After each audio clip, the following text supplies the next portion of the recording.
সন্দ্বীপ থেকে middle east হয়ে America যদি ধরো দুনিয়াতে সন্দ্বীপ সোসাইটি সবচেয়ে বড়।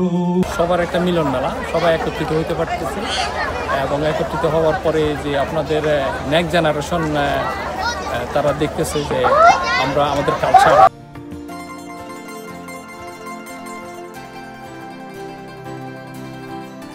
পিকনিকে এসে আমার এটা মানে ছোট্ট একটা বাংলাদেশ, এখানে আমরা সন্দ্বীপের অনেক মানুষ এসেছি, সবাই অনেক মানুষকে আমরা দেখছি, বেশ সুন্দর আয়োজন, আমি অত্যন্ত খুশি।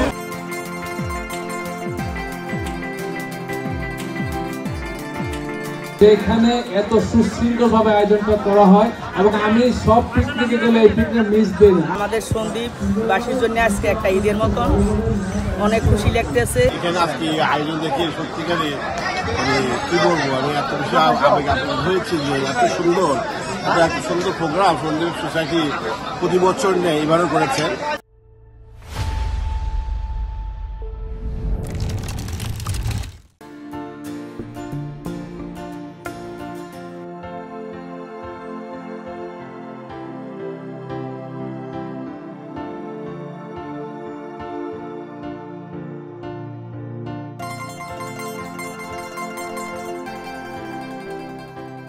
আপনারা জানেন এই প্রবাসী সর্ববৃহৎ সামাজিক সংগঠন সন্দ্বীপ সোসাইটি, সেই সোসাইটি নর্থ আমেরিকায় প্রতি বছর এই বিগেস্ট আয়োজনটা করে থাকে, যেখানে সমগ্র সন্দ্বীপবাসী অংশগ্রহণ করে এবং এটা অ্যাকচুয়ালি পিকনিক আমাদের মিলন না, এবং আমরা সবাই মিলে একদিন গড়ে তুলি প্রবাসে একখণ্ড সন্দ্বীপ। এবং এবার আমরা অত্যন্ত খুশি যে আমাদের সর্বস্তরের সকল সন্দ্বীপবাসী এসেছে।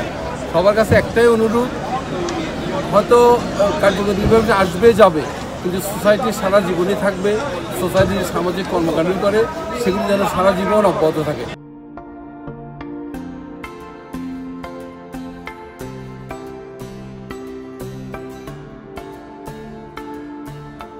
আমরা করতেছি মূলত দুটো উদ্দেশ্য নিয়ে, একদিনের জন্য আমরা সন্দ্বীপবাসী হয়ে সন্দ্বীপটাকে ভোগ করা, উপভোগ করা, দ্বিতীয়ত হচ্ছে এই বনভোজনের মাধ্যমে মূলত সন্দ্বীপ সোসাইটির যে হৃৎপিণ্ড, যেটা একটা সোসাইটি বা একটা সংগঠন চলতে হলে যে প্রাণটা লাগে, সেটা হচ্ছে যে অর্থ সহযোগিতা।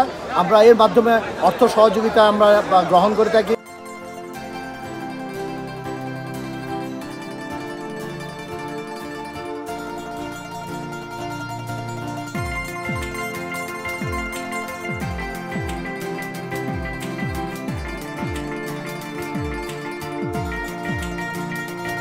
পিকনিকে আমি আত্মীয় স্বজন লট দেখছি, আর ফান আছে, আর বেশি মানুষ আছে, আর নাইস আছে। আমরা অনেক মজা করছি, প্লে করছি, আত্মীয়জনকে দেখছি, আর সবার সঙ্গে কথা বলছি।